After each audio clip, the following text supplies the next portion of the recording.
me after the third fake rescue attempt. She shouldered a Saint Laurent bag that I'd seen her leave sitting in a puddle of pool water. Just ignore her next time. Back in Philly, ignoring a girl usually led to the worst kind of things. Just ignore her while she screams for help. Sure, I'd thought. Easy enough for some girl who goes to Temple to say. But now, weeks later, Lottie could kill someone in front of me, and I would ignore her. Nothing I haven't seen before. I took the summer job only so my mother would untangle the barbed wire she had wrapped around my very existence and breathe without her watching me. Since we'd left Philly, she'd been hovering. In doorways, in the chair across the dinner table after we'd finished eating, in the front window while I pulled my bike out of the garage. I wanted to swat her away like a gnat buzzing in my ear, but I knew she was only trying to love me. She was only making sure I knew that she did. After everything. I tried to imagine her at 18, barely a year older than I was now, with a sleeping baby tucked into her zipped-up hoodie while she filled out college applications. I tried to imagine the weight of it, how heavy it was to keep someone alive when you didn't even know how to file your own taxes. Whenever she annoyed me, I went there in my head, sitting at that kitchen counter in my grandmother's house beside my 18-year-old mother cradling 1-month-old me, and reminded myself that being her burden was a choice I had to actively make. I didn't have to choose it, but I did, too many times. And there she would be, in my bedroom doorway, tucking a lock of her short black bob behind one ear and eyeing me like I was a bomb, poised to explode at any moment. A daughter made of fire and smoke.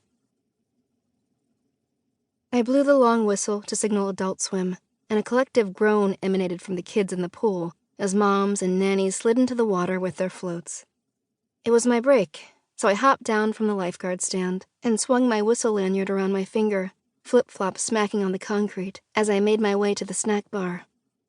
Halfway across the pool deck, Lottie approached me, her lips purple from the popsicle she was eating, an over-exaggerated look of disgust on her face. "You're gonna get fired, you know," she taunted, sticky purple melting down her fingers. "I'll tell my mom on you."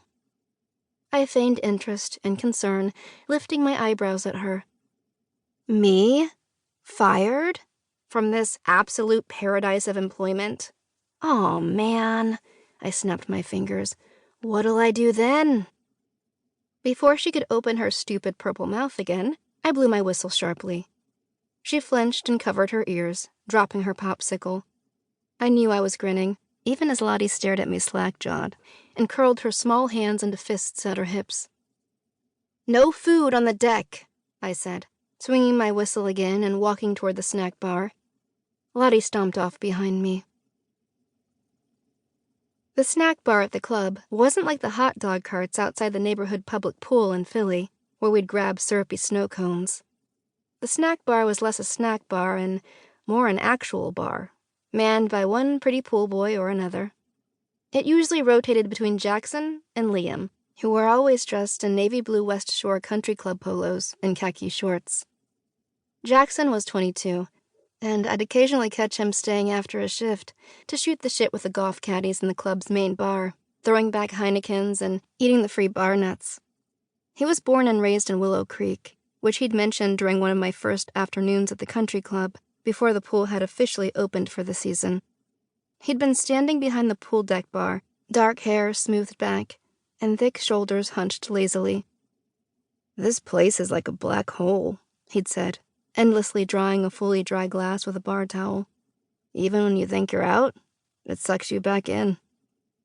Later I learned from the gossipy club waitresses that his pessimism was due to being forced back to Willow Creek by circumstance. He'd lost his server job in Harrisburg after he got caught selling coke out of the restaurant's parking lot and had to move back home. Or so they said. I still thought there was some merit to his angst. Willow Creek seemed like one of those towns that sank its dull teeth into you and locked its jaw. Liam was 18, fresh out of Willow Creek High School, and practically foaming at the mouth to get out of town. Penn State was waiting for him in the fall, complete with frat parties and keg stands, or so I imagined. He looked the type. He had a head full of loose honey...